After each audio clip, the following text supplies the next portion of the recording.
Hey lovely people, have a beautiful day. అందరికీ నమస్కారం. అందాల లోగిలికి స్వాగతం. ఇప్పుడు మనం ఆత్రం పెళ్లి కొడుకు కథ యొక్క 6వ భాగాన్ని విందామా. ఇక కథలోకి వెళ్తే సమయం రాత్రి 8 గంటలు అవుతోంది. టీవీలో హారర్ మూవీ వస్తోంది. కుర్చీలో మునగ తీసుకుని కూర్చున్న పూజిత గుప్పిట్లు బిగించి గుండె దగ్గర పెట్టుకుని సగం భయం సగం ఇంట్రెస్ట్తో టెన్షన్గా సినిమాలో లీనమై చూస్తోంది. ఆ సినిమా చూడడం మొదలుపెట్టినప్పుడు అది హారర్ సినిమా అని ఆమెకు తెలియదు. మధ్యాహ్నం పరీక్ష పూర్తి అయిన తర్వాత సుధీర్తో ఇంటికి వెళ్ళి తన బట్టలు, రేపటి పరీక్షా పుస్తకాలు తీసుకుని మనోజ్ వాళ్ళింటికి వచ్చిందామె. బాగా ఆకలిగా ఉండడంతో అశ్విని వడ్డించిన భోజనం తిని తనకిచ్చిన గదిలోకొచ్చి రాత్రి సరిగా నిద్రపోకపోవడంతో మత్తుగా పడుకుండిపోయింది. సాయంత్రం షణ్ముఖ్ వచ్చి డోర్బెల్ కొట్టే వరకు లేవలేదామె. షణ్ముఖ్ అమ్మ పిలుస్తుంది అని చెప్పి తుర్రుమన్నాడు. ఫ్రెష్ అప్ అయి కిందకి వెళ్ళి పూజితతో పేరంటం పిలవడానికి వెళ్తున్నాం, నువ్వురా అంది అశ్విని. రేపు పరీక్ష కదా, నేను చదువుకుంటాను అని అశ్వినితో చెప్పి తన గదిలోకి వచ్చింది పూజిత. ఇల్లంతా నిండిన పెళ్లి సందడి ఆమె మనసుని కుదురుగా ఉంచట్లేదు. ఆ సందడిలో సందడి కలిసిపోవాలని ఉన్నా తినేసేలా చూస్తున్న మనోజ్ చూపులకు భయపడి గదిలోనే కూర్చుంది. సాయంత్రం అయ్యేసరికి బోర్ కొట్టి టీవీ ఆన్ చేసింది పూజిత. ఏదో ఇంగ్లీష్ సినిమా వస్తోంది టీవీలో. అప్పటికే సినిమా మొదలైపోయినా అందులోని లవ్ స్టోరీ డైలాగులు ఆసక్తిగా అనిపించి సగం నుంచి చూడటం మొదలుపెట్టిందామె. ఒక ప్రేమికుల జంట దారి తప్పి అడవిలో చిక్కుకుపోతారు. రాత్రంతా నడిచి నడిచి సొమ్మసిల్లిన వాళ్ళకి మర్నాటి మధ్యాహ్నానికి మెలకువ వస్తుంది. ఆకలితో నీరసించిన వాళ్ళకి కళ్ళకి దూరంగా ఓ పాడుపడిన ఇల్లు కనిపిస్తుంది.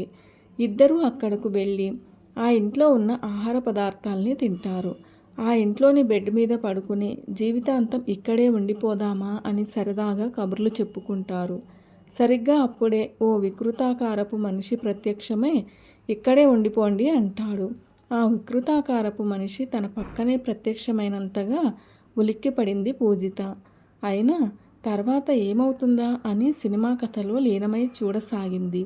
ఆ రాత్రి బామ్మ ఉపవాసం అని కర్పూర కళాదేవి గదిలోకి వెళ్ళి టిఫిన్ ఇచ్చి వచ్చింది అశ్విని.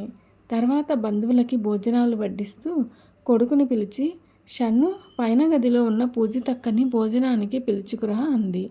వడ్డించే పనిలో పడిన అశ్వినికి బంధువులందరి భోజనాలు పూర్తయ్యాక కానీ పూజిత భోజనానికి రాలేదన్న విషయం గుర్తుకు రాలేదు. హాల్లో ఆడుకుంటున్న షణ్ముఖ్ని, అరే షన్ను, పూజితక్కని పిలవమన్నాను, పిలిచావా అని అడిగింది.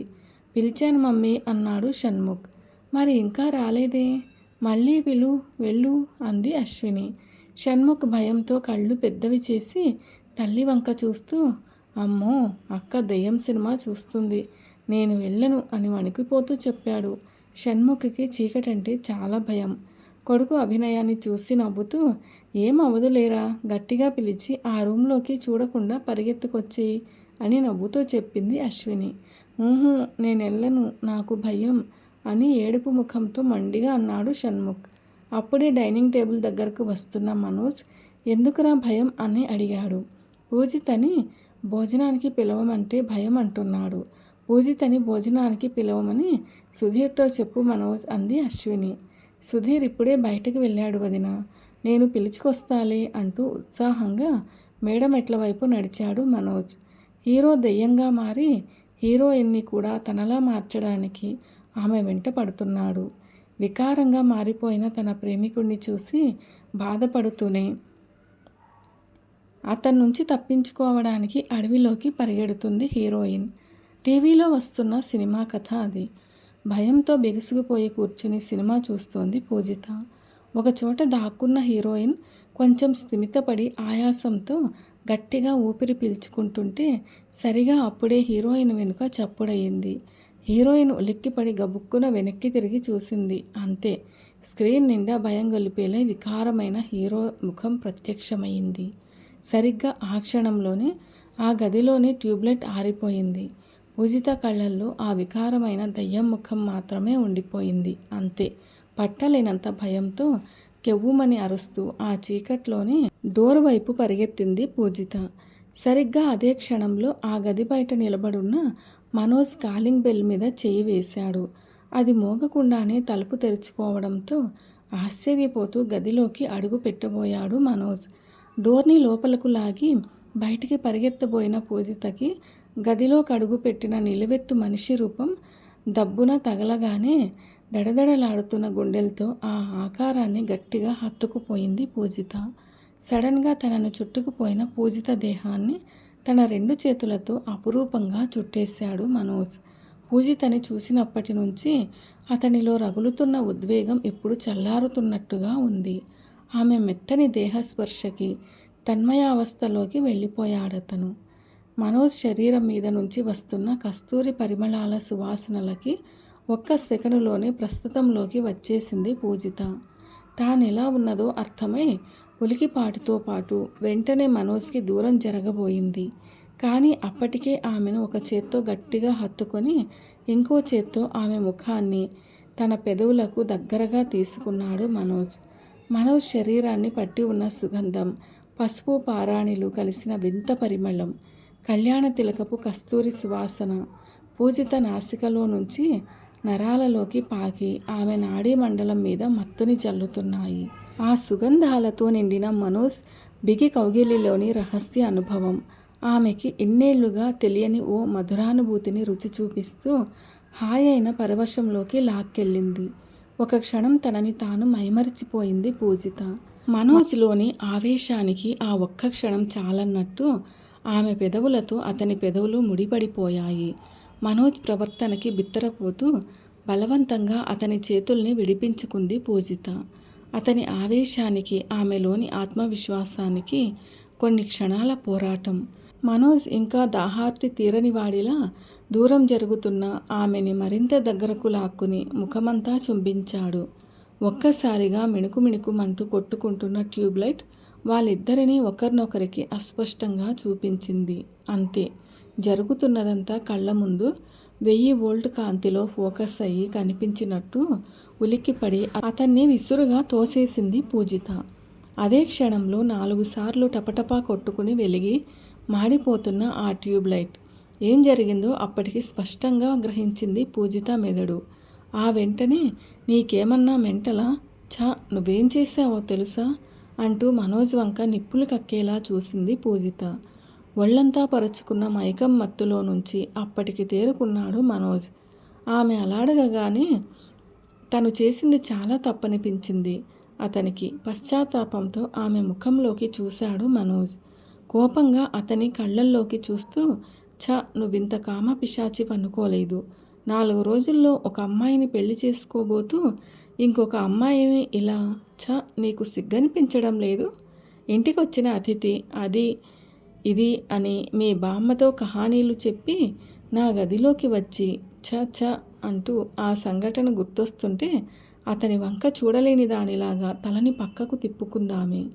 ఆ వెంటనే కోపంతో చూపుడు వేలు చూపిస్తూ, ఆగు, నీ సంగతి ఇప్పుడే మా అన్నయ్యకి మీ వాళ్ళకి చెప్పి నీ సంగతి తేల్చేస్తాను అని ఆవేశంగా అంటూ డ్రెస్ మీద చున్నీ కోసం మంచం దగ్గరకు వెళ్ళింది పూజిత. ఇప్పుడు పూజిత కిందకి వెళ్ళిందంటే నా పని అయిపోయినట్టే. ఆమెను ఎలాగైనా ఆపాలి. ఎలా ఎలా అని ఆలోచిస్తున్న మనోజ్కి సడన్గా ఒక ఉపాయం తట్టింది. అంతే, వెంటనే పూజిత దగ్గరికి వస్తూ ఏమని చెబుతావు అని ఆట పట్టిస్తున్నట్టుగా అడిగాడు. ఛీ, సిగ్గు లేకుండా అడుగుతున్నావా? ఏమని చెబుతాను? నువ్వు చేసిన దాన్నే చెప్తాను అంటూ విసురుగా డోర్ వైపు వెళ్ళబోయింది పూజిత. సరే చెప్పు, వెళ్ళి నేను చేసిందంతా చెప్పు, నువ్వు చేసింది కూడా నేను చెప్తాను అని బెదిరిస్తున్నట్టు మండిగా అన్నాడు మనోజ్. గుమ్మం దగ్గరకు వెళ్ళబోతున్న పూజిత షాక్ అయినట్టు గిరుక్కున వెనక్కు తిరిగింది. గబగబా 2 అడుగులు వెనక్కొచ్చి, నేను చేసింది చెప్తావా? నేను చేసింది చెప్తావా? నేనేం చేశాను అని కోపంగా అడిగింది. మనోజ్ ధీమాగా చిరునవ్వుతో ఆమె కళ్ళల్లోకి చూస్తూ, అసలు చేసిందే నువ్వు, ఇంకా ఎదురు నేనేం చేశాను అని దీర్ఘం తీసి అడుగుతున్నావా? నేనేదో నిన్ను భోజనానికి పిలుద్దామని వస్తే నువ్వు ఏం చేశావు? కావాలని డోర్ తీసి పరిగెత్తుకుంటూ వచ్చి నన్ను వాటేసుకున్నావా లేదా అని రెట్టిస్తున్నట్టు అడిగాడు మనోజ్. కిన్నురాలై చూసింది పూజిత. ఏంటి, తప్పు చేసింది చాలక నన్ను బెదిరిస్తున్నావా? మూవీలో దెయ్యాన్ని చూసిన ఫియర్తో నేను గదిలో నుంచి బయటకు పరిగెట్టబోతుంటే నువ్వు సడన్గా లోపలికి వచ్చేసావు. చూసుకోకుండా తగిలాను. ఆ మాత్రానికే ముద్దు పెట్టేస్తావా అని రోషంగా అడిగిందామె. మరి ఏ మాత్రానికి పెట్టాలి అని నవ్వుతూ కళ్ళెగరేసి అడిగాడు మనోజ్. అతని నవ్వు చూడగానే ఆమెలో ఎక్కడ లేని కోపం సలసలా మరిగింది. తప్పంతా తన మీదకి తోసేసి అతను లోపల నవ్వుకుంటున్నాడని అర్థమైంది ఆమెకు. ఒకలాంటి తెగింపుతో, సరే చెప్పుకో, నాకేం భయం లేదు. అందరూ నేను చేసిన దానికి తిడతారు, నువ్వు చేసిన దానికి తిడతారు, నేను చూస్తాను అని మళ్ళీ గుమ్మం వైపు తిరిగిందామె. సరే, నీకంత నమ్మకం ఉంటే వెళ్ళి ఇక్కడ జరిగిందంతా ఉన్నది ఉన్నట్టు నీ నోటితోనే అందరికీ చెప్పు. లేదంటే నేను నీ మీద ఇంకో 4 కల్పించి చెప్తాను. అంతా విన్నాక వాళ్ళేమంటారో కూడా ఒకసారి గెస్ చేసుకుంటే మంచిది. అందరికంటే ముందు మా బామ్మ ఏమంటుందో తెలుసా? వాడు ముద్దు పెట్టాడంటే వాడికి వాడుగా వచ్చి పెట్టలేదు కదా, నువ్వు వాటేసుకున్నాకేగా పెట్టాడు. వాడు మగాడు, ఇందులో వాడి తప్పేముంది? నువ్వు వాటేసుకోకపోతే వాడు ముద్దెందుకు పెడతాడు? అసలు అమ్మాయి తనంత తానుగా వచ్చి వాటేసుకుంటే ముద్దు పెట్టుకొని మగాడు ఉంటాడా అంటూ ఇంకా చెబుతున్నాడు మనోజ్. అతని వంక చిరాకుగా చూస్తూ, ఒరేయ్, మాటికి వాటేసుకుంది ముద్దు పెట్టుకుంటాను అని 100 సార్లు అనకు. నాకు కోపం పీక్లో ఉంది. ఏం చేస్తానో నాకే తెలీదు అని కసురుకుంది పూజిత. నేను 2 సార్లు అంటేనే ఇంత కోపం వస్తోంది నీకు. మరి నువ్వు కిందకు వెళ్ళి ఈ విషయం ఇంట్లోని వాళ్ళందరితో చెప్పగానే వాళ్ళు ఒక్కొక్కళ్ళు ఒక్కసారన్నా ఏంటి నువ్వు వాటేసుకున్నావా, మనోజ్ ముద్దు పెట్టాడా అని అంటారు కదా. ఇంట్లో ఎంతమంది ఉన్నారో వాళ్ళు ఎన్నిసార్లు నిన్ను అడుగుతారో ముందు లెక్కలేసుకో. అంతా విని అందరూ చివరికి ఏం తెలుస్తారో తెలుసా? మా మనోజ్ గారిని రెచ్చగొట్టింది నువ్వు వాటేసుకోవడం వల్లే వాడిలో లేనిపోని హార్మోన్లన్నీ నిద్ర లేచాయి. దీన్ని ఫిజికల్గా చూసినా సైంటిఫిక్గా చూసినా తప్పు మొదట నీది, తర్వాత మనోజ్ది అంటారు. నువ్వే తప్పు చేశావన్నట్టు చూస్తారు అని ఆగి అలుపు తీర్చుకున్నాడతను. దాన్నంతా ఊహించుకుని ఒక్క క్షణం రెప్పవాల్చక బెదురుగా నిలబడింది పూజిత. ఇంకా అలా చూస్తున్నావేంటి? నా పాయింట్ అయిపోయింది. ఇప్పుడు వెళ్ళి మీ అన్నయ్యకి, మా అన్నయ్యకి, వదనకి చెప్పు. మర్చిపోయాను, ముందు మా బామ్మకి చెప్పు.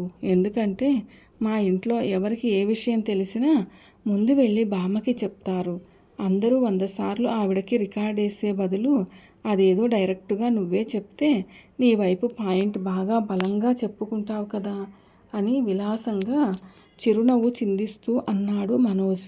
అతను అన్నట్టు జరిగే అవకాశమూ ఉంది అనిపించగానే పూజితని ఎక్కడ లేనంత నీరసం ఆవహించేసింది.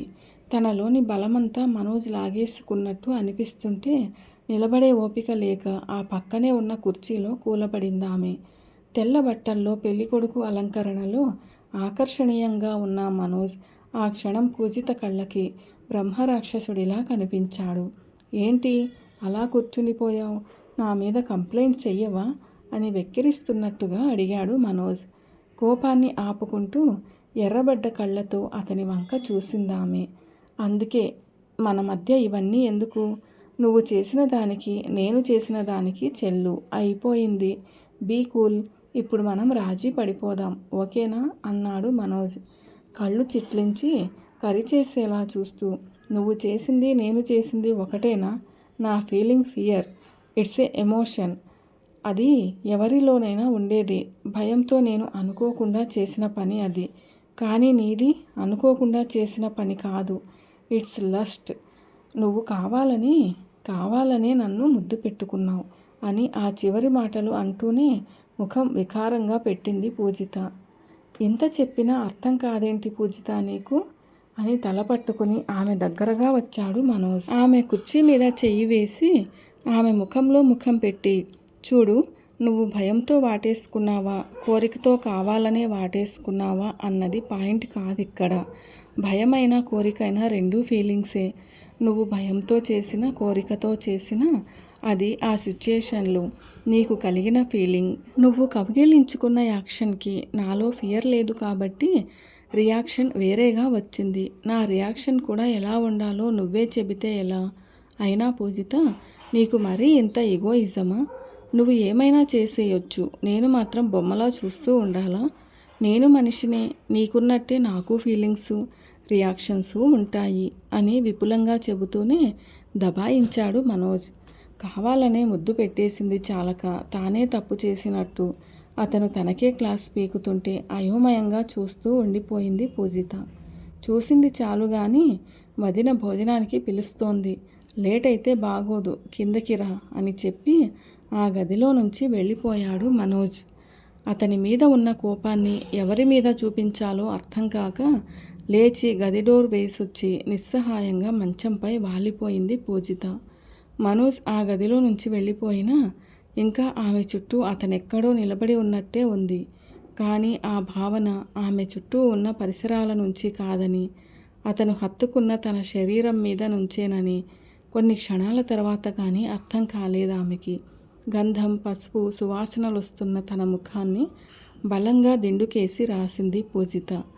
అది దిండుకి పాకి అక్కడంతా అదే వాసన వస్తుంటే లేచి ముఖాన్ని సబ్బుతో కడుక్కుంది. ముఖాన్ని తుడుచుకుంటూ అద్దంలో చూసుకోగానే అందులో మనోజ్ ఆమెని హత్తుకొని ముద్దు పెట్టడమే కనిపించింది.